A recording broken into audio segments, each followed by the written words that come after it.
shake it, baby shake it. 1 2 1 2 3 go.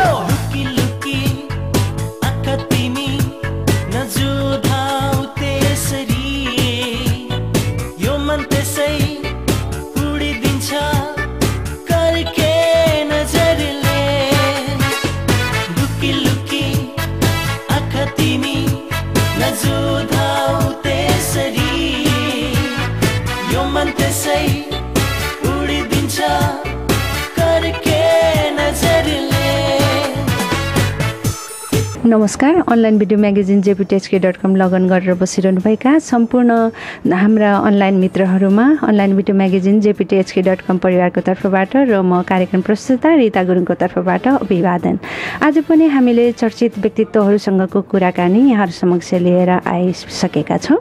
यति बेला हङकङमा हुनुहुन्छ पप गायनको क्षेत्रमा अति नै चर्चित एकजना गायक र उहाँको बारेमा भन्नुपर्दा उहाँ खोटाङ जिल्लामा जन्मिनु भएको तर अहिले कर्मथलो काठमाडौँ बनाइरहनु भएको छ र शिक्षित परिवारमा जन्मिनुभएका पप गायक धीरज राई यतिखेर हाम्रो सामु हुनुहुन्छ. उहाँ चाहिँ किरात राई याओखा हङकङले प्रस्तुत गर्न आइरहेको एलम्बर नाइटमा आफ्नो प्रस्तुति दिनको लागि नेपालबाट हङकङ पाल्नु भएको हो. उहाँसँगको छोटो कुराकानी आजको कार्यक्रममा तपाईँहरू समक्ष हामीले राख्नेछौँ.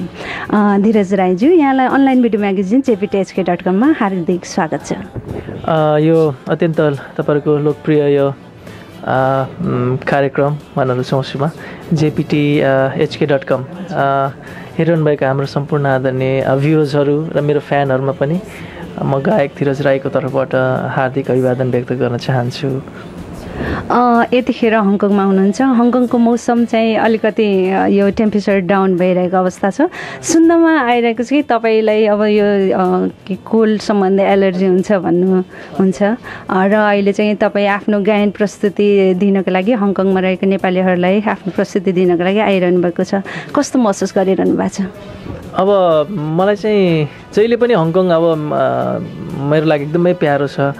हङकङको फ्यानहरू मेरो एकदमै धेरै हुनुहुन्छ होइन. मलाई लाग्छ अब हङकङमा धेरै आइरहने हङकङले धेरै मन पराउनु भएका थोरै गायकहरूमध्ये म पनि पर्दछु. म निकै भयो यहाँ धेरैचोटि प्राय प्रत्येक वर्ष जस्तो नै श्रोताहरूले माया गरेर बोलाइदिनु भएको छ. त्यो भएकोले मलाई वास्तव भन्दाखेरि के अरे हङकङ आउँदाखेरि आफ्नै घर गाउँ अथवा आफ्नै ठाउँ आफ्नै लोकेसनमा आएको जस्तो लाग्छ. मलाई पराई जस्तो लाग्दैन. यहाँ जहिले पनि आउँदाखेरि मलाई एउटा नयाँ इनर्जी एउटा चाहिँ मलाई प्राप्त हुन्छ, नयाँ शक्ति एउटा फिल प्राप्त गरे जस्तो हुन्छ र गीत सङ्गीतमा अझ केही गर्नुपर्छ भन्ने चाहिँ मलाई एउटा प्रोत्साहन मिल्छ क्या. अब र एलर्जीको कुरा अब अलि हङकङ चिसै रहेछ यसपालि. म पहिलाचोटि आउँदाखेरि जहिले पनि अलिकति समर सिजनमा आउँथेँ. यसपालि अलिकति विन्टरको रहेछ. तर कम्पेयर्ड टु काठमाडौँ यहाँ धेरै न्यानै छ. किनभने काठमाडौँमा त तपाईँको 2-3 डिग्री छ अहिले, तर यहाँ त धेरै नै न्यानै रहेछ. अब अहिले अलिकति मसँग कोल्ड एलर्जी चाहिँ छ मलाई होइन. तर स्टेजमा गइसकेपछि म जस्तो भए पनि त्यत्तिकै एउटा जोस हुन्छ क्या. स्टेजमा चाहिँ आइसकेपछि मलाई एलर्जीले त्यति साह्रो असर पार्दैन. त्यो भएकोले ठिक छ. अब म कन्सर्टको लागि एकदमै प्रिपेयर्ड भएर बसिरहेको छु. एलम्बर नाइटको लागि यहाँ आउनुभएको छ विशेष गरेर र यो एलम्बर नाइट चाहिँ हाम्रो किरात राई याओखा भन्ने हङकङमा रहेको एउटा राईहरूको संस्थाले चाहिँ आयोजना गर्दैछ. यसमा तपाईँले आफ्नो तर्फबाट पुराना नयाँ प्रस्तुतिहरू दिँदै हुनुहुन्छ होला. कस्तो किसिमको प्रस्तुति कोसेलीहरू लिएर आउनुभएको छ? अब यसपालि अब यो एलम्बर नाइट एकदमै चर्चित सिरिज हो होइन. प्रत्येक वर्ष हुँदै आइरहेको छ र अब किरात राई याओखाले सम्झेर हामी कलाकारहरूलाई माया गरिदिनु भएको छ होइन. उहाँलाई पनि थ्याङ्क्स भन्न चाहन्छु. र त्योदेखि बाँकी रह्यो अब धेरै विशेष गरेर अब स्टेजमा धीरज राईलाई अत्यन्त श्रोताहरूले माया गर्नुहुन्छ र जेनरली धीरज राईबाट अलिकति डान्सिङ नम्बर, फास्ट बिटको नम्बरहरू, अलिकति धीरज राई भन्ने बित्तिकै अब अलिकति डान्स गर्ने होइन, अलिकति माहौल तताउने अथवा चाहिँ नाच्ने मुड लिएर चाहिँ दर्शकहरू आउनुहुन्छ र अब धेरैले भन्ने गर्छन् कि अब धीरज राईको स्टेज पर्फर्मेन्स पनि एकदमै राम्रो छ भन्नुहुन्छ। त्यो भएकोले मेरो बेसिकल्ली मेरो सबै किसिमको गीतहरू छ, तर पनि स्टेजमा चाहिँ विशेष गरी म अलिक फास्ट खालके अलि डान्सिङ नम्बरहरू पनि गाउँछु। त्यति बाहेक अलिकति सेन्टिमेन्टल गीतहरू पनि छ मसँग, जस्तो तिम्रा नैन तिम्रा अधर अथवा चाहिँ तिमी रुँदा एक्लै हुँदा म पनि त रोएको थिएँ, जाऊ समाउती हातहरू हिमाल नझुकेसम्म लगायतका सेन्टिमेन्टल गानाहरू पनि छन्। तर विशेषतः अब स्टेजमा चाहिँ अलिकति श्रोताहरूले मलाई धीरज राई अलिकति नाचेको अलिकति नाच्दै गाएको रुचाउने हुनाले मेरो अलिकति डान्सिङ नम्बरहरूमा चाहिँ बढी फोकस छ। तर श्रोताहरूलाई जति आउनुहुन्छ सबैलाई खुसी बनाएर पठाउँछु भन्ने चाहिँ मलाई लाग्छ। अनि यो श्रोताहरूले तपाईँलाई एउटा नाम पनि दिनुभएको छ होइन, जस्तो स्टार के अरे यो स्टेज किङ, अनि अर्को चाहिँ माइकल ज्याक्सन होइन, नेपालको माइकल ज्याक्सन। यो नाम श्रोताहरूले दिनुभएको नामप्रति तपाईँ चाहिँ कति सन्तुष्ट हुनुहुन्छ अथवा के प्रतिक्रिया छ यहाँको? अब मलाई के लाग्छ भन्दाखेरि हामीले श्रोता दर्शकहरूलाई नै उहाँहरूकै लागि काम गर्ने हो। उहाँहरूले हामीलाई जे माया गर्ने र हामीलाई सम्मान दिनुहुन्छ त्यो हामीले स्वीकार्नुपर्छ। दर्शकहरूले माया गरेर अब एउटा स्टेजको किङ अथवा चाहिँ नेपाली माइकल ज्याक्सन भन्नुहुन्छ, मलाई एकदम खुसी लाग्छ कि किन भन्दाखेरि एउटा श्रोताहरूले माया गरेर जुन हामीलाई आफ्नो कामको चाहिँ पुरस्कार दिएको जस्तो हो यो। त्यो भएकोले अब नेपालको माइकल ज्याक्सन अथवा चाहिँ एउटा स्टेजको किङ भन्दाखेरि मलाई एकदम प्राउड फिल हुन्छ र त्यसको साथसाथै एउटा रेस्पोन्सिबिलिटी पनि फिल हुन्छ, मलाई एउटा जिम्मेवारी पनि बोध हुन्छ कि अझै कसरी अब श्रोताहरूले दिएको नामलाई कसरी चाहिँ अझ राम्ररी राख्ने भनेर म सधैँ सोचिरहेको हुन्छु। अब जस्तो तपाईँको जुन प्रकारले मैले डान्स गर्दै गाउने एउटा जुन ट्रेन नेपालमा लिएर आएँ होइन, नाच्दै गाउँदै कोरियोग्राफी गर्दै गर्नुपर्छ भन्ने जुन ट्रेन लिएर आएँ, त्यो कारणले नै श्रोताहरूले पनि मलाई माया गरेर नेपालको माइकल ज्याक्सन अथवा स्टेजमा एकदम जम्न सक्ने स्टेज किङ भन्नुभएको छ। मलाई एकदम खुसी लाग्छ र गर्व पनि लाग्छ र मलाई आफ्नो कामको एउटा मूल्याङ्कन भ्यालु भयो जस्तो पनि लाग्छ र त्यसको साथसाथै अझै धेरै गर्नु बाँकी चाहिँ छ है भन्ने एउटा जिम्मेवारी बोध पनि गराउँछ मलाई। धीरज राईज्यू, तपाईँ चाहिँ अब गायन क्षेत्रमा पनि हुनुहुन्छ, यसको अतिरिक्त यहाँको पेसा छुट्टै छ अनि त्यसपछि अर्को विधा पनि छ तपाईँको साहित्यको विधा, कलम पनि चलाउनुहुन्छ र तपाईँ चाहिँ के भन्नलाई रुचाउनुहुन्छ अथवा आफ्नो परिचय राख्दा तपाईँ कसरी दिनुहुन्छ? हजुर, तपाईँले भने जस्तै अब विभिन्न विधाहरूमा संलग्न छु। अब धेरैले अब चट्ट धीरज राई भन्ने बित्तिकै आइडेन्टिटी त अब तपाईँले भने जस्तै नेपालको माइकल ज्याक्सन अथवा स्टेज किङ अथवा चाहिँ एउटा राम्रो स्टेज पर्फर्मेन्स एउटा राम्रो पप सिङ्गरको रूपमा मलाई दिनुभएको छ। त्यो मेरो आइडेन्टिटी त छँदैछ। अब त्योदेखि बाहेक अलिकति अब मेरो पेसाले पनि अलिकति फरक छ। अब जस्तो म एउटा कलेजको लेक्चरर छु, कलेजहरू पढाउँछु, कलेजमा पनि मेरो इङ्ग्लिस लिटरेचर अङ्ग्रेजी साहित्य पढाउँछु म। र त्योदेखि बाहेक म एउटा प्रोफेसनली एउटा ओभरसियर पनि छु। मेरो विधा चाहिँ आर्किटेक्चर इन्जिनियरिङ हो। त्यो भएकोले एउटा गायक एउटा स्टेजको पर्फर्मर होइन, स्टेजको किङ अथवा नेपाली माइकल ज्याक्सन भन्ने एउटा छुट्टै छ भने त्योदेखि बाहेकको चाहिँ अब ओभरसियरको पेसा अथवा चाहिँ एउटा कलेजको लेक्चररको हुनुको पेसा पनि छुट्टै छ। तर त्योदेखि बाहेक मैले कलम पनि चलाउँछु। मैले हालसम्म 2वटा पुस्तकहरू के हो पप सङ्गीत र पपमा बितेका 15 वर्ष हुने 2वटा पुस्तक पनि लेखिसकेको छु। त्यो भएकोले एउटामा राइटिङ पनि गर्छु र त्योदेखि बाहेक अर्को विधा पनि अब मैले डकुमेन्ट्री फिल्म पनि बनाएको छु जुन चाहिँ बेसी गरी पप सङ्गीतमै आधारित छ। Om Bikram the history of Nepali pop भनेर डकुमेन्ट्री फिल्म पनि बनाएको छु, जुन चाहिँ अमेरिकाको कर्नेल युनिभर्सिटीमा शुद्ध पढाइ हुन्छ यो डकुमेन्ट्री फिल्म। त्यसो भएकोले एउटा गायक, एउटा कलेजको लेक्चरर, एउटा ओभरसियर अथवा एउटा राइटर होइन, एउटा फिल्म डकुमेन्ट्री डाइरेक्टर, यी सबै विधारमा म इक्वल्ली लान चाहिँ चाहन्छु। तर सबैभन्दा आत्मसन्तुष्टि चाहिँ मलाई गायक भनेकोमा चाहिँ एकदम गर्व चाहिँ हुन्छ। अब सुरुको टाइममा चाहिँ अब म्युजिकमा अहिले जस्तो कमर्सियलिजम थिएन, यसलाई प्रोफेसन बनाउन सकिँदैन थियो। त्यसले गर्दाखेरि अब आफ्नो एउटा लाइफ चलाउनको लागि पनि अब ओभरसियरको पेसा गर्नु पर्यो, किन ओभरसियरबाट जबले चाहिँ काठमाडौँमा टिक्न सकिन्थ्यो होइन। त्यो भएकोले गर्दाखेरि अब ओभरसियरको काम सुरुदेखि स्टार्ट भयो।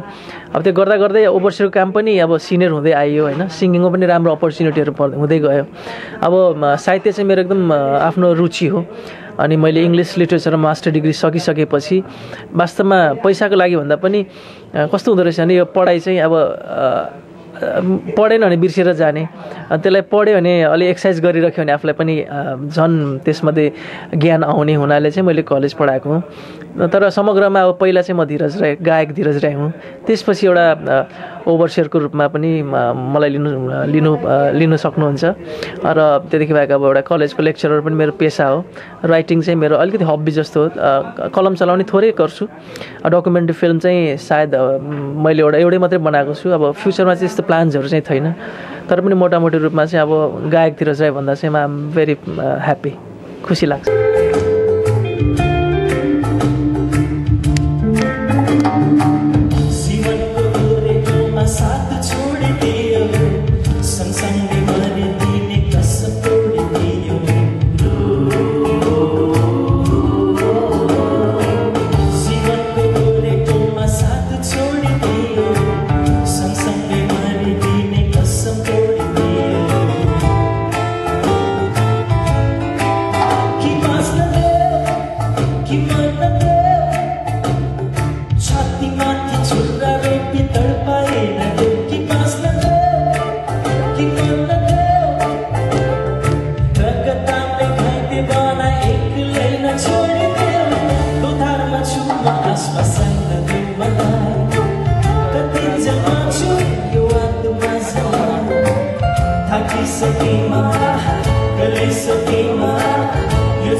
पप सङ्गीतको दुनियाँमा नेपाल अब जुन भित्राउनु भयो भन्नाले अब नेपालमा तपाईँले पप सङ्गीतलाई अलिकति बढी जगेर्ना गर्नतिर लाग्नुभयो र यसमै तपाईँको 20 वर्ष पनि बितिसकेको अवस्था छ र यतिखेर तपाईँ अब पहिलाको पप सङ्गीतको यो क्षेत्र अनि त्यति बेलाको अवस्था र अहिलेको अवस्थामा के फरक पाउनुहुन्छ? अब सुरुको फेजमा कस्तो थियो भन्दाखेरि पप सङ्गीतको लागि एउटा प्लेटफर्म थिएन। अब एक किसिमको एउटा सङ्गीत चलिरहेको थियो त्यतिखेर। अब हाम्रो युथ म्युजिक, मलाई पप सङ्गीतलाई एउटा युवाहरूको म्युजिक सङ्गीत भन्न पनि रुचाउँछु म। र अलिकति पप सङ्गीत के भन्दाखेरि पप सङ्गीतमा अलिकति बढी यो अलिकति हृदय ठुलो छ क्या पप सङ्गीतको। यसमा चाहिँ अब जस्तो पनि व्यक्तित्वहरूको हृदयको एउटा भावना अट्न सक्छ। एउटा चाहिँ तपाईँको कुचीकारको पनि गीत सङ्गीत यसमा अट्छ, एउटा डक्टरको गीत सङ्गीत पनि अट्छ, एउटा मिनिस्टरको पनि अट्छ होइन, एउटा चाहिँ तपाईँको चाहिँ स्टुडेन्टको पनि अट्छ। त्यो भएकोले गर्दाखेरि पप सङ्गीतको अलिकति यो फ्रिडम छ, यसमा अलिकति स्वतन्त्रता बढी छ। त्यो भएर पप सङ्गीतमा मैले लागेँ। र अब सुरुको फेजमा चाहिँ अब पप सङ्गीतमा प्लेटफर्म थिएन, कहाँ देखाउने त? पप सङ्गीत त कम्पोज गरियो, देखाउने कहाँ? ठाउँ थिएन। अब रेडियो नेपालमा पनि हामीलाई त्यति साह्रो चान्सै थिएन रेडियो नेपालमा होइन। टेलिभिजन पनि भर्खर मात्रै खुलेको थियो। अब त्यतिखेर चाहिँ अब हामीले चाहिँ प्रत्यक्ष दर्शकमै गएरै हामीले हाम्रो पप सङ्गीत देखाउनु पर्थ्यो।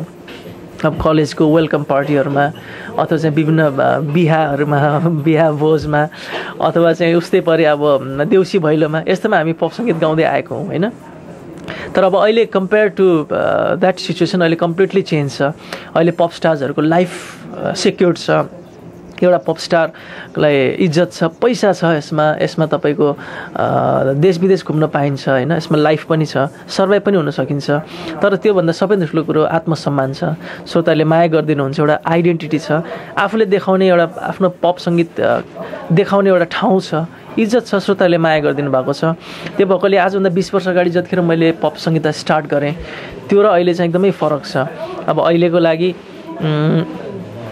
तपाईँको विभिन्न स्थानहरू प्रस्तुत छन्, तर अहिले कम्पिटिसन बढी छ। अब पप सङ्गीतमा पनि कस्तो हुन्छ भने एउटा पपुलर हुन एकदम गाह्रो छ। पपुलर भइसकेपछि त्यसको पपुलारिटी टिकाइरहनु झन् ठुलो एउटा च्यालेन्जको कुरा छ होइन। नयाँ प्रतिभाहरू आइरहनु भएको छ, नयाँ म्युजिक लिएर आइरहनु भएको छ। त्यो भएकोले गर्दाखेरि पप सङ्गीतमा अहिले प्लेटफर्म छ, तर कम्पिटिसन पनि बढी छ। तर राम्रो पप गीतहरू सुन्न चाहिँ हामीले पाइरहेका छौँ। धीरज राई अब पप सङ्गीतको क्षेत्रमा एकदम चर्चित नाम, अब टिकाइरहनु भएको छ नाम हजुरले होइन। अब तपाईँहरूको एल्बम पनि अब बजारमा आइरहेको छ र श्रोताले त्यत्तिकै मन पराइरहनु भएको छ। धीरज राई एउटा पप गीतमा अब अलिकति नाम, एकदम चर्चित नाम हुनलाई तपाईँलाई अब जुन बनायो, यसमा चाहिँ कुन चाहिँ गीतको बढी हात छ अथवा कुन गीतले तपाईँलाई चाहिँ चर्चामा ल्यायो? अब कस्तो हुँदो रहेछ भने प्रायः जसो के पहिलो हिट गीतलाई धेरै जस्तो मान्छेले सम्झिँदो रहेछ जेनरली क्या। अब मेरो धेरै गीतहरू हिट छन्, जस्तो समयमा फरक छ क्या।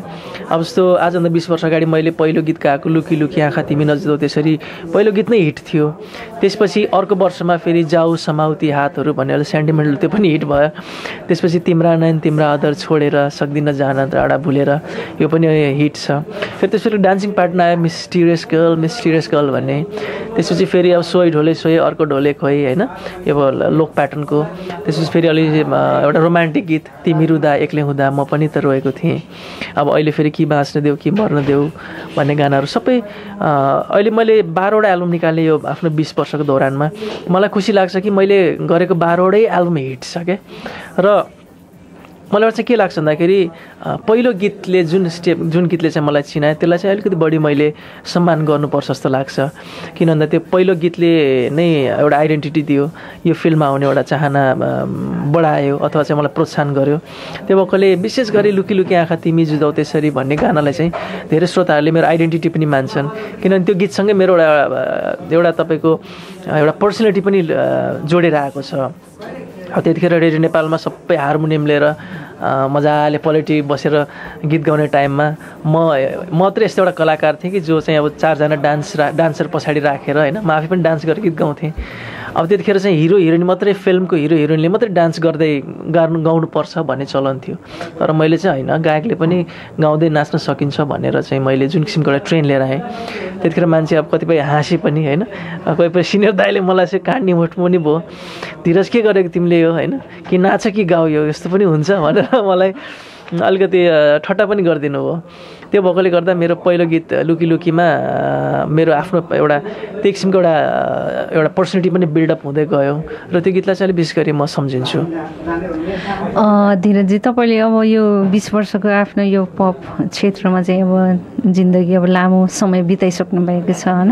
अनि तपाईँको लेडिज फ्यानहरू पनि अलिक बढी नै छ जसले गर्दा तपाईँ अलिक चर्चामा हुनुहुन्छ होइन। अनि तपाईँको अब आफ्नो परिवार भनौँ मिसेस पनि अब तपाईँको फ्यान अन्तर्गतकै एकजना हो होइन, उहाँको बारेमा केही बताइदिनुहुन्छ कि? मलाई के लाग्छ भन्दाखेरि सधैँ नै हुन त इक्वल्ली सबै मेल र फिमेल फ्यान बराबर नै हुनुहुन्छ। तर अब फिमेल फ्यानहरू चाहिँ अलिकति अलि मनकारी हुन्छ, लेडिजहरूको मन अलिक कमलो हुन्छ, उहाँहरूले छिटो देखाइहाल्नुहुन्छ होइन, रियाक्सन देखाइहाल्नुहुन्छ। अब मेल फ्यानहरू पनि हुनुहुन्छ। त्यो भएकोले म त विशेष गरी सबै मेल फ्यान फिमेल फ्यान सबैलाई उत्तिकै सम्मान गर्छु। मेरो मिसेस पनि मेरो फ्यान नै हुनुहुन्थ्यो। अनि अब उनी पनि अहिले यो सञ्चार क्षेत्रमै हुनुहुन्छ। उहाँ चाहिँ नेपाल टेलिभिजनको खोजी प्रतिभाको भन्ने कार्यक्रममा होस्ट गर्नुहुन्छ। विभिन्न म्युजिक भिडियोमा पनि मोडलिङ गर्नुहुन्छ उहाँ। र त्यस्तै अब भनौँ न यो यही आर्ट लाइनमै इन्ट्रेस्ट पनि छ उनलाई। त्यो भएकोले अब दुईजनै अब आर्टको एउटा सङ्गीत कला एउटा कलाकारको अर्का कलाकारसँगको एउटा हुन्छ नि मेलमिलाप जस्तै भयो भनौँ न। त्यो भएकोले कतिपय कुराहरूमा चाहिँ मलाई त्यस्तो समस्या परेको छैन, एउटा अन्डरस्ट्यान्डिङ चाहिँ भइरहेको छ। मलाई काम गर्न सजिलै भइरहेको छ, अन्डरस्ट्यान्डिङ छ एकदमै। तपाईँहरूको बिहा भइसकेको पनि अब म्यारेज भइसकेको पनि 5 वर्ष जति लगभग भइसक्यो। अनि यसबिचमा पनि तपाईँहरूको सन्तान अब नानीहरू भएको छैनन्, किन नि? अब के भन्दाखेरि उनले पनि अलिकति आफ्नो क्यारियर अलिकति बढाउँछु भनिन्। मलाई के लाग्छ भन्दाखेरि उत्तिकै सम्मान गर्नुपर्छ होइन। उनी मेरो श्रीमती हुन्, त्योभन्दा बढी उनी मेरो साथी हुन्। त्यो भएकोले उनको पनि अलिकति मनको भावना के थियो भने अलिकति म पनि आफ्नो एउटा केही करियर बनाऊँ, आफ्नो खुट्टामा आफै उभिउँ र 4-5 वर्ष म केही यो फिल्डमा गर्न चाहन्छु भन्ने इच्छा पनि गरिन्। त्यो भएकोले दृष्टिकोणले अनि हामीले पनि सोचेर हुन्छ 4-5 वर्ष लेट्स डु इट भनेर हामीले स्टार्ट मतलब भनौँ न 4-5 वर्षको ग्याप राख्यौँ होइन। अब फेरि कस्तो हुँदो रहेछ भन्दाखेरि अब नानी भन्ने कुरा अब दुईजनाकै मन मिलेर हुने हो नि होइन। त्यो भएकोले गर्दाखेरि यसको लागि पनि फ्युचरमा सोच्दैछौँ हामी। अब फ्युचर मेबी 1-2 वर्षमा हामी 2बाट 3 हुन्छौँ कि। ल शुभकामना छ तपाईँलाई, छिट्टै त्यो नयाँ खबर अब हामीले सुन्न पाइयोस् र सम्भव भएसम्म अब हाम्रा दर्शकहरू अनलाइन मित्रहरू अब तपाईँको घरमा चाहिँ त्यो राम्रो खुसियालीमा चाहिँ समावेश हुन पाइयोस्।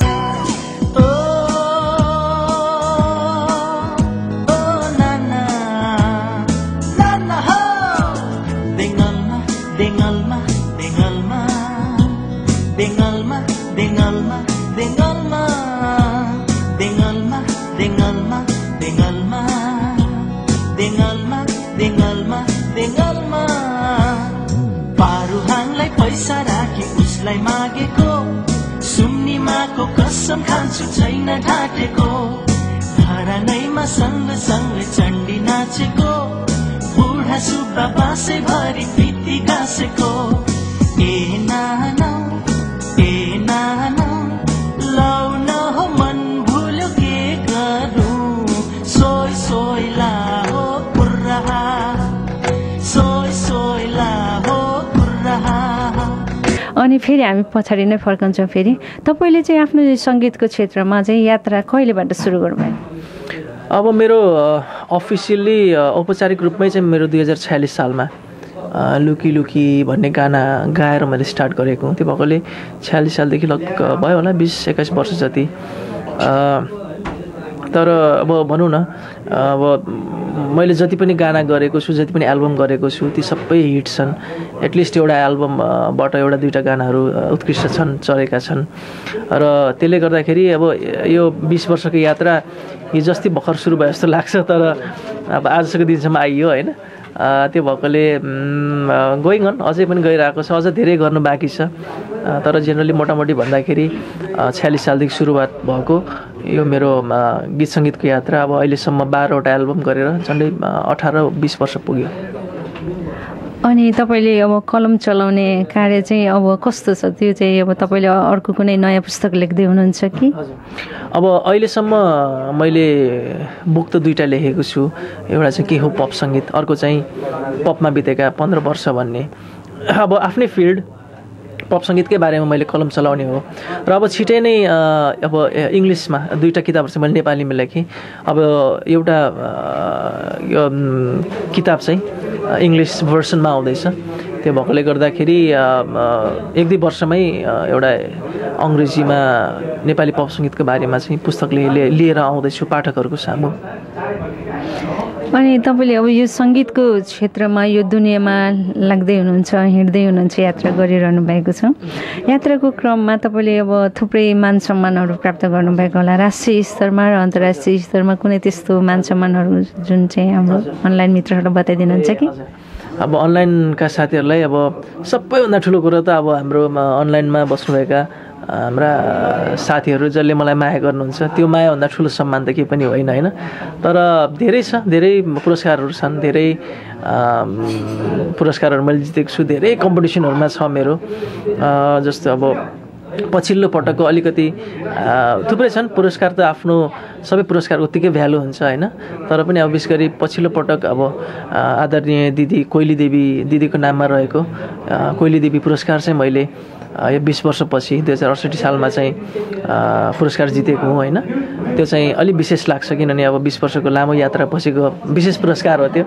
तर त्योभन्दा अगाडि अब विभिन्न कम्पिटिसनहरूमा गरेको अवार्डहरू चाहिँ थुप्रै नै छ। तर सबैको मायाभन्दा पनि एउटा पुरस्कारको एउटा देखिने पुरस्कारभन्दा पनि श्रोताहरूले मनबाट दिएको एउटा नदेखिने अदृश्य रूपी पुरस्कार चाहिँ मलाई ठुलो लाग्छ कि। धेरै राम्रो विचार यहाँको, किनभने अब तपाईँहरूलाई यो क्षेत्रमा अथवा यो अहिलेको अवस्थासम्म ल्याइपुर्याउनको लागि अब हाम्रो श्रोताहरूको धेरै ठुलो हात छ। तसर्थ श्रोताहरू नै माया हो र उहाँहरूले दिनुभएको माया नै हाम्रो लागि सम्मान हो होइन, तपाईँले भन्नुभयो जस्तै। अनि अब जस्तो तपाईँले यो अब क्षेत्रमा लागेको यत्रो 20 वर्ष बिताइसक्नु भएको छ र अब पछिको समयमा अब तपाईँ के गर्ने प्लान गरिरहनु भएको छ? हजुर, अब स्पेसली मेरो एकदम स्टेजमा डिमान्ड छ, स्टेजमा श्रोताहरूले एकदमै रुचाउनुहुन्छ। त्यो भएकोले अहिले चाहिँ मलाई एकदमै स्टेज प्रोग्रामहरू भ्याइ गरिरहेको छु होइन। अब अहिले भर्खर पनि अब यो हङकङ जानु अगाडि अब तपाईँको ब्रुनाई, सिङ्गापुर, मलेसिया, कोरियाको सकेर प्रोग्राम सकेर म हङकङ आएको हुँ। अब यो पछि छिटै मेरो युरोपको टुर छ। त्यहाँदेखि बाहेक नेपालमा त अब अहिले फेरि महोत्सवहरू धेरै भइरहेको छ होइन। धेरै महोत्सवहरूमा मलाई भ्याइ नभ्याइ कामहरू स्टेजको सोहरू गर्दैछु। त्यो भएकोले अबको प्लान्सहरूमा युरोपको टुर छ अब नयाँ एल्बम पनि गर्दैछु, नयाँ एल्बमको कामहरू पनि गरिरहेको छु र समग्रमा त अब एउटा गायकको रूपमा पनि काम गरिरहेको छु। अब त्यस्तै आफ्नो जब होइन, अब ओभरसियरको काम पनि गरिरहेको छु। कलेजमा एउटा लेक्चररको रूपमा अब इङ्ग्लिस लिटरेचर इङ्ग्लिस पढाउँछु म, त्यसलाई पनि अगाडि बढाइरहेको छु। समग्रमा ब्यालेन्सली जीवन गइरहेछ, एकदम ब्यालेन्समा गइरहेछ जीवन।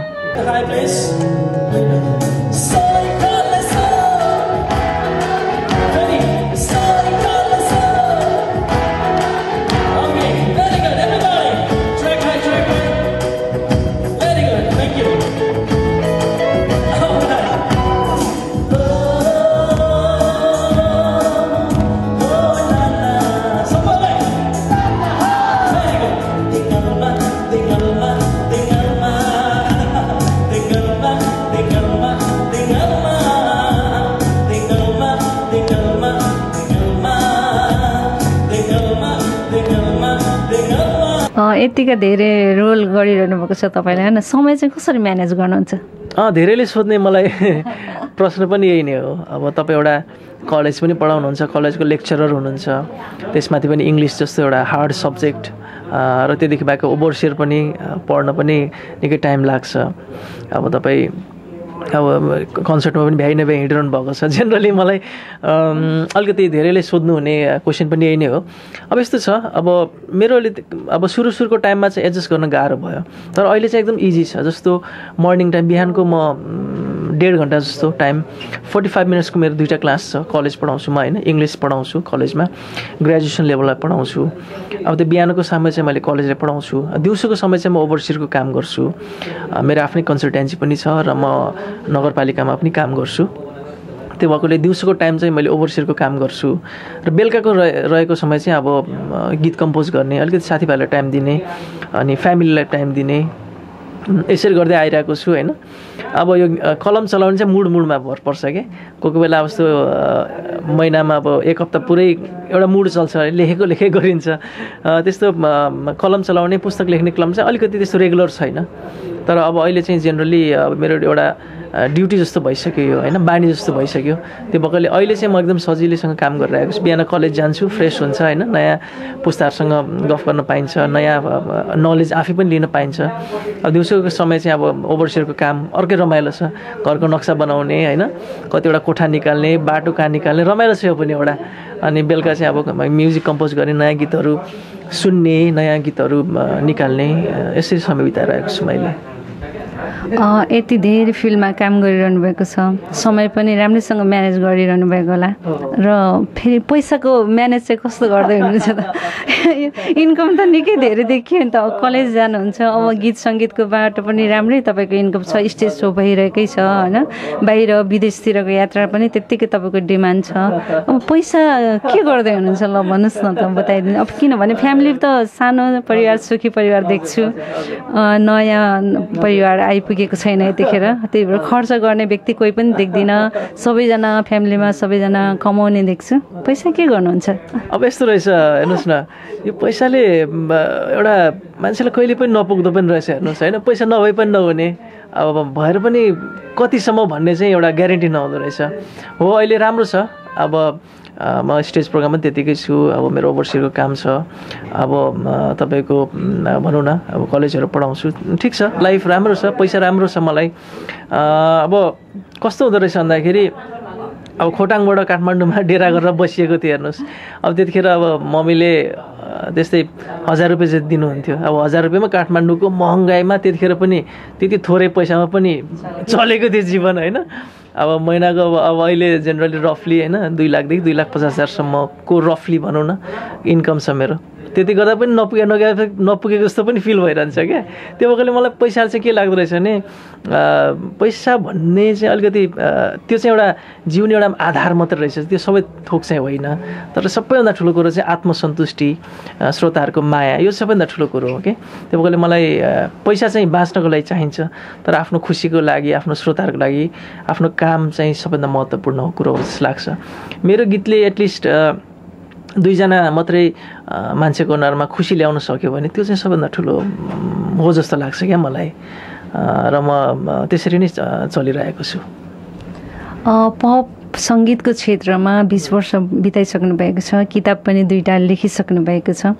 छोटो मिठो शब्दमा भन्नुपर्दा पप सङ्गीत के हो त? हजुर, पप सङ्गीत को बारेमा एकदमै धेरै तपाईँले भने जस्तै धेरै अलिकति मान्छेलाई एउटा कन्फ्युजन पनि छ। तर एउटा सबैभन्दा ठुलो कुरो के भन्दाखेरि पप सङ्गीत भनेको अङ्ग्रेजी गीत गाउनु चाहिँ होइन, इङ्ग्लिस सङ गाउनु चाहिँ होइन होइन। पप सङ्गीत भनेको एउटा स्टाइल हो, शैली हो कि। र तपाईँको लोकप्रिय कार्यक्रम मार्फतै भन्नु फेरि पनि बुझाउन चाहन्छु, पप गीत भनेको इङ्ग्लिस गीत गाउनु चाहिँ होइन। पप गीत भनेको स्टाइल हो, एउटा शैलीमा गाउने एकदम सरल शैली। र पप सङ्गीतको विशेषता के छ भन्दाखेरि यसले अलिकति यसको दायरा ठुलो छ, फ्री, यसले जहिले पनि एउटा स्वतन्त्रताको वकालत गर्छ के। यसमा फ्रिडम छ, यसमा जो पनि अटाउन सक्छ। जस्तो कस्तो हुन्छ भन्दाखेरि जेनरली अहिले चाहिँ के देखेको छ भन्दाखेरि तपाईँको अब जस्तो सबभन्दा माथि लेभलमा एउटा प्राइम मिनिस्टर, त्योभन्दा मुनि चाहिँ मिनिस्टर होइन, त्योभन्दा मुनि हुँदै गएर यसरी शक्ति भनेको माथिबाट तल जुन बगिरहेको छ नि, पप सङ्गीतमा त्यस्तो हुँदैन कि। एउटा डक्टरले गाउने पप सङ्गीतको पनि उत्तिकै सम्मान हुन्छ होइन, जति एउटा भरियाको हुन्छ। भरियाले गीत गाएको गीतको सम्मान जति भ्यालु हुन्छ होइन, एउटा म जस्तो एउटा पप स्टारले गाएको पनि भ्यालु त्यतिकै हुन्छ। त्यो भएकोले पप सङ्गीतमा यो उच निच छैन क्या, यसमा तल माथि भन्ने छैन, ठुलो सानो भन्ने छैन, सबैको सङ्गीत यसमा अट्छ। अब एउटा व्यक्ति जसले चाहिँ 20औं वर्ष चाहिँ अब के अरे तपाईँ क्लासिकल म्युजिक गरेको छ कि सङ्गीत सिकेको छ भन्दैमा उसको सङ्गीत चाहिँ एउटा भरियाले आफ्नो पसिनाको बारेमा, आफ्नो श्रमको बारेमा गीत गाएको गीत चाहिँ तिम्रो सानो हो भन्ने चाहिँ हुँदैन। यसमा तपाईँको एउटा मैले अघि पनि भने एउटा प्राइम मिनिस्टर गीतको जतिको सम्मान छ उत्तिकै सम्मान एउटा भरियाको पनि छ। त्यो भएकोले पप सङ्गीतको अलिकति मन फराकिलो छ। पप सङ्गीत भनेको त्यो चाहिँ हो कि। र अब अर्को रूपमा चाहिँ पप सङ्गीत भनेको एउटा स्टाइल हो, शैली हो। जसरी हामी लोक शैलीमा गाउँछौँ त्यसरी पप स्टाइलमा गाउने हो, जुन चाहिँ अलिक सरल छ, कम्प्लिकेटेड छैन, एकदम जटिल छैन, जसले पनि बुझ्न सक्छ। र विशेष गरी पप सङ्गीतले सबै मनहरूलाई, सबै विधाका भावनाहरूलाई अटाउँछ। अनि तपाईँको अब यो पप सङ्गीतको बारेमा चाहिँ हाम्रो अनलाइन मित्रहरूलाई बताइदिनु भयो, त्यसको लागि फेरि पनि धन्यवाद दिन चाहन्छु। अनि अब म तपाईँको अलिकति गेटअपतर्फ जाँदैछु। अब लामो लामो कपाल पारिरहनु भएको छ धीरज अहिले होइन, साह्रै सुहाएको छ तपाईँलाई। यो चाहिँ हाम्रो तपाईँको लेडिज फ्यानहरूको लागि लामो लामो बनाउनु भएको कि के हो? अब होइन, यस्तो सोख पनि हो होइन। अनि फेरि कस्तो भन्दाखेरि हाम्रो श्रोताहरू, दर्शकहरूले जहिले पनि आफ्नो एउटा आफूले मन पराएको सिङ्गर्सहरूमा अलिक स्टाइल अलिकति डिफ्रेन्ट होस् भन्ने चाहनुहुन्छ। अब अहिले चाहिँ अलिकति कोरियन लुक्सहरू अलिक चलिरहेको छ होइन। केही समय अगाडिसम्म अलिक छोटो छोटो थियो मेरो कपाल, र अब अहिले चाहिँ अलिकति कोरियन लुक्सको अलिकति टाइम आयो, त्यो अलिकति कोरियन लुक्स दिन पनि ट्राई गरिरहेको मैले कपालमा चाहिँ। अब फेरि अहिलेको श्रोताहरू पनि अलिकति फ्यासन कन्सियस होइन। जस्तो अब मैले पछिल्लो पटकदेखि अलिकति ह्याटहरू लगाएर पनि आफूलाई इन्ट्रोड्युस गरिरहेको छु होइन। त्यो भएकोले अहिले चाहिँ अब अलिकति लामो अलिक कोरियन स्टाइलको कपालहरूलाई चाहिँ अलिकति मैले प्रमोट गरिरहेको छु। अब श्रोताहरूले यो स्टाइल लुक्समा अहिले मन पराइरहनु भएको छ। सायद अलिकति अब उहाँहरूलाई अलिकति डिफ्रेन्ट मन लाग्यो भने प्रब्लम नेक्स्ट एल्बममा अलिकति सर्ट हेयरमा पनि आउन सक्छु। श्रोताहरूको मन सबैभन्दा ठुलो कुरो हो, श्रोताहरूको लागि गाउँछु म।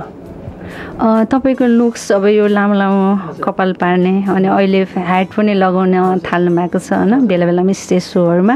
अनि तपाईँको मेन कुरा चाहिँ यो स्टेजमा पर्फर्म गर्दाखेरि तपाईँले चाहिँ अब डान्स गाउने साथै त्यसमा चाहिँ अब तपाईँ नृत्य पनि गर्नुहुन्छ, डान्स गर्नुहुन्छ, जसलाई चाहिँ हाम्रो श्रोताहरूले चाहिँ माइकल ज्याक्सनले जस्तो भनेर तपाईँलाई माइकल ज्याक्सन भनेर नेपालको माइकल ज्याक्सन भनेर नाम पनि दिइसक्नु भएको छ।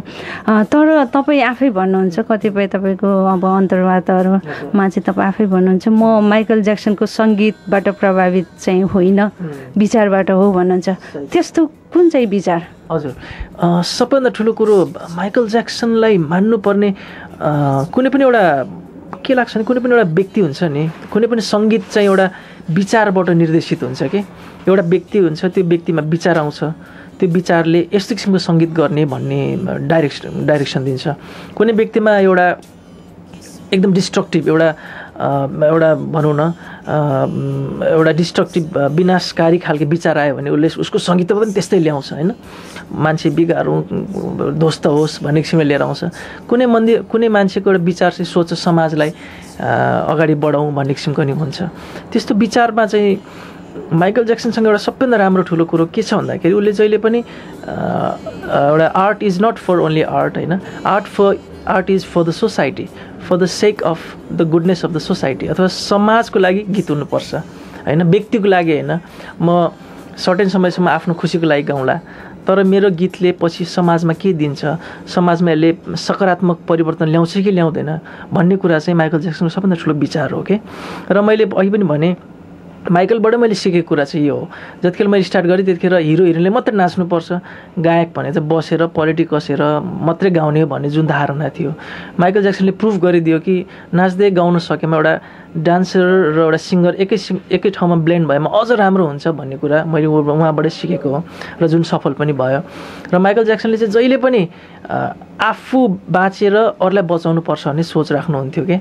अब जस्तो तपाईँको केही समय अगाडि अफ्रिकामा भएको एउटा ठुलो भुखमारीमा जतिखेर अफ्रिकाका धेरै व्यक्तिहरू खान नपाएर मरिरहेका थिए, त्यतिखेर उहाँले चाहिँ यति धेरै फन्ड उठाइदिनु भयो होइन, यति धेरै आफ्नो गीत सङ्गीतबाट पैसा उठाइदिनु भयो कि धेरै मान्छेहरू भोकभोकै मर्नबाट बाँचे र त्यसले संसारमै एउटा उदाहरणीय काम भयो। त्यसले गर्दाखेरि एउटा मान्छेलाई चाहिँ के एउटा जहिले पनि उसको विचारले के गर्यो भन्दाखेरि गीत सङ्गीत भनेको आफ्नो लागि मात्रै होइन, एउटा गीत सङ्गीत भनेको समाज परिवर्तनको लागि हो, समाजमा सकारात्मक परिवर्तन सोचको लागि ल्याउनुपर्छ भन्ने सोच चाहिँ माइकल ज्याक्सनबाट मैले पनि सिकेको हुँ र म पनि कोसिस गर्दैछु, कति हदसम्म सक्दिनँ होइन, तर सोसाइटीको लागि एउटा गीत सङ्गीतबाट समाजमा सामाजिक सेवा अथवा समाजलाई सकारात्मक रूपले बदल्न कोसिस गर्नुपर्छ भन्ने विचार चाहिँ मैले माइकल ज्याक्सनबाट लिएको हुँ। तपाईँ अब गायन क्षेत्रमा पनि यति पोख्त हुनुहुन्छ, यो तपाईँको पारिवारिक माहौल चाहिँ एकदम शिक्षित वर्ग अन्तर्गत पर्छ होला जहाँसम्म लाग्छ न। अब हजुरको बुवा मुवा अनि तपाईँ पनि अब यस्तो अब क्याम्पसमा अथवा यो अध्यापन क्षेत्रमा हुनुहुन्छ र भन्नुपर्दा अब हामीलाई जुनै पनि क्षेत्रमा अगाडि बढ्नको लागि शिक्षाको कस्तो महत्त्व रहेछ त, तपाईँ के भन्नुहुन्छ? मलाई के लाग्छ भन्दाखेरि जुनै पनि फिल्डमा एउटा शिक्षा चाहिँ चाहिँदो रहेछ होइन। मलाई के लाग्छ भन्दाखेरि मलाई खुसी पनि लाग्छ एउटा एजुकेटेड फ्यामिलीमा जन्मिनु पनि मेरो लागि एउटा भाग्यकै कुरा हो।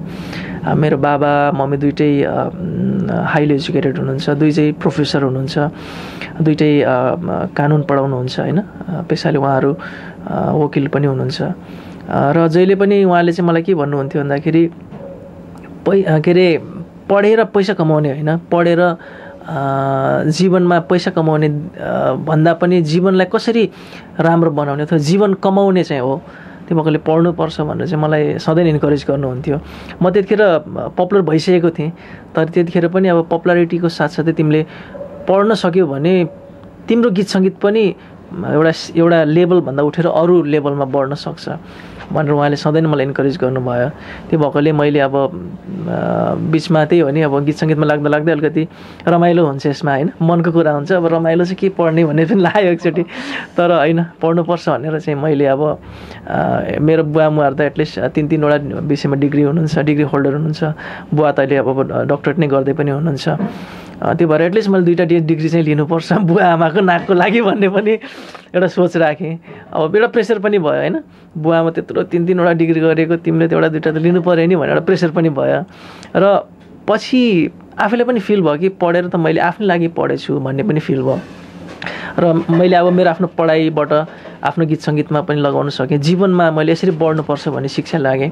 त्यो भएकोले मलाई के लाग्दो रहेछ भने पढाइ भनेको एउटा ठ्याक्कै नदेखिने एउटा तपाईँको एब्स्ट्र्याक्ट एउटा वेल्थ हो होइन, एउटा नदेखिने तर ठुलो सम्पत्ति रहेछ क्या। त्यो भएकोले मलाई लाग्छ जुनै फिल्डमा पनि जतिमै उमेर पुग्दा पनि जति नै सानो हुँदा पनि पढ्नु चाहिँ पर्छ।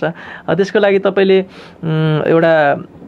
एउटा भन्नु स्कुलकै मात्रै पाठ पढ्नुपर्छ भन्ने छैन, तपाईँ विभिन्न पुस्तकहरू पढ्नुहोस्, एटलिस्ट पढ्ने बानी बसाउनुहोस् होइन, एटलिस्ट 1 घन्टा पढ्नुहोस् दिनमा, केही राम्रो कुरा पढ्नुहोस्, एउटा पढ्ने बानी पनि हो। त्यो भएकोले मलाई लाग्छ जुनै पनि क्षेत्रको मान्छेहरूले स्टडीमा चाहिँ ध्यान दिनै पर्छ।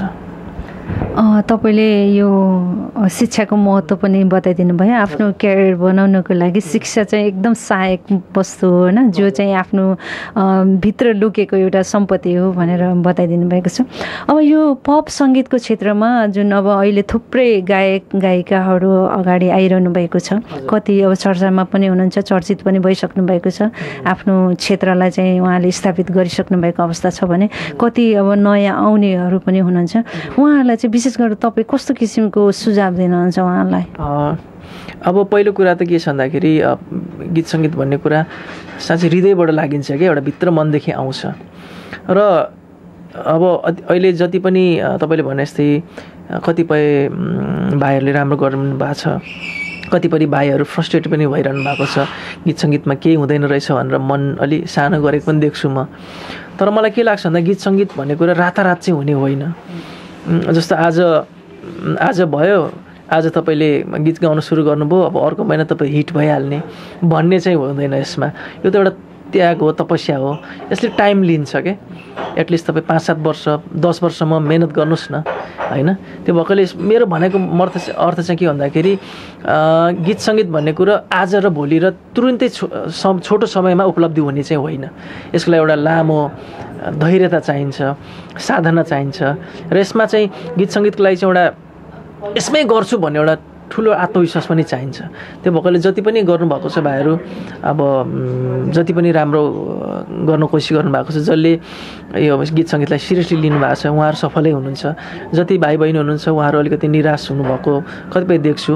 उहाँहरूलाई चाहिँ म भन्छु सायद तपाईँको मेहनत पुगेन कि मेहनत नगरी त फल आउँदैन। त्यो भएकोले गीत सङ्गीतमा लाग्दा प्लिज अलिकति पेसेन्स लिएर आउनुहोस्। आज भोलि नै पुरै चाहिँ तुरुन्तै हिट हुने चाहिँ क्षेत्र हो यो होइन। र यसमा तर आइसकेपछि यसको फ्युचर चाहिँ एकदमै उज्जवल छ, यसमा भविष्य एकदमै राम्रो छ। आउनुहोस्, केही नयाँ चिज लिएर आउनुहोस् होइन। हाम्रो गीत सङ्गीतको लागि मन पराउने धेरै मान्छेहरू हुनुहुन्छ, देश विदेश सबै ठाउँमा हुनुहुन्छ।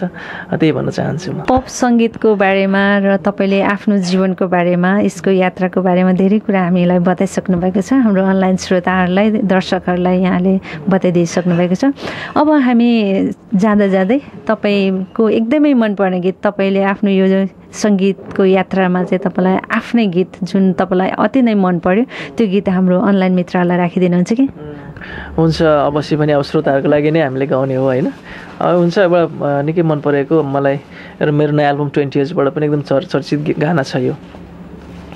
कि बाँच्न देऊ कि मर्न देऊ, छातीमाथि छुर्रा रोपी तडपाइन देऊ। कि बाँच्न देऊ कि मर्न देऊ, रगता में घाइते बनाए एक्लै न छोडिदेऊ।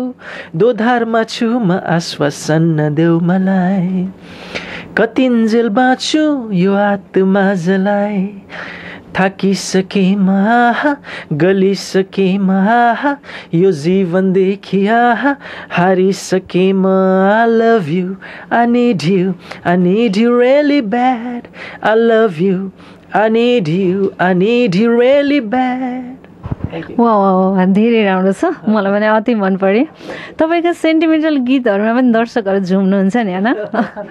त्यही त, अब फेरि मेरो जति पनि सेन्टिमेन्टल गानाहरू छन् अब त्यो अलि बिटमा छ होइन, डान्स गर्न मिल्ने किसिमको पनि छ। जस्तो तिमी रुँदा एक्लै हुँदा होइन, तिम्रा नयन तिम्रा आधार होस् होइन, जाऊ जाऊ समाऊ ती हात। यो जस्तो अलिकति फास्ट बिटिङमै मैले गरेको छु। त्यो भएर पनि स्टेजमा गाउँदाखेरि पनि श्रोताहरूले मसँग चाहिँ गाएर होइन मेरो सेन्टिमेन्टल नम्बरहरूलाई पनि उत्तिकै इन्जोय चाहिँ गर्नुहुन्छ। अनि तपाईँको 3टा रुल छ नि होइन, बताइदिनुहोस् न अनलाइन मित्र। अब यो चाहिँ अब जेनरली अब 3टा रुल्सहरू चाहिँ म अब आज चाहिँ भन्दिनँ, किन भन्दा अब म स्टेज प्रोग्राममा मात्रै डिस्क्लोज गर्न चाहन्छु। तर पनि यति हो, मलाई श्रोताहरूको एउटा स्टेजमा चाहिँ अलिकति धीरजराई डान्स चाहिँ एकदमै चाहिन्छ होइन। एउटा जोस हुनु पऱ्यो, अलिकति हल्ला खल्ला हुनु पऱ्यो, एउटा जुन किसिमको एउटा मनदेखि निस्केको त्यो एउटा जोस र एउटा जागर चाहिँ मलाई चाहिन्छ। अनि हल्ला त अवश्य चाहिन्छ धीरज राईको कन्सर्टमा हल्ला भएन भने मजा नै हुँदैन। हुन्छ, तपाईँलाई धेरै धेरै धन्यवाद छ, शुभकामना पनि छ। हङकङमा आउनुभएको छ एलम्बर नाइटलाई सफल पार्नको लागि। तपाईँले आफ्नो तर्फबाट आफ्नो राम्रो प्रस्तुति दिनुभएर हङकङमा रहेका सम्पूर्ण नेपालीहरूको लागि मन जित्न सकोस् भने हामी अनलाइन भिडियो म्यागजिन jpthk.com परिवारको तर्फबाट धेरै धेरै शुभकामना दिन चाहन्छु। र अब तपाईँको पनि यो लोकप्रिय कार्यक्रम जेपिटी अनलाइन होइन jpthk.com लाई पनि थ्याङ्क्स भन्न चाहन्छु। तपाईँले यति माया गरेर यति सम्मानका साथ मलाई बोलाइदिनु भयो र यो कार्यक्रम हेरिरहनुभएका लाखौँ लाख हाम्रा भ्युवर्सहरू अथवा श्रोताहरूलाई पनि म थ्याङ्क्स भन्न चाहन्छु। र आज म धीरज राई जे भएको छु होइन तपाईँहरूको मायाले गर्दा नै भएको छु। नयाँ एल्बम 20 years बजारमा आएको छ, सुनिदिनु होला र मलाई माया गरिदिनु होला।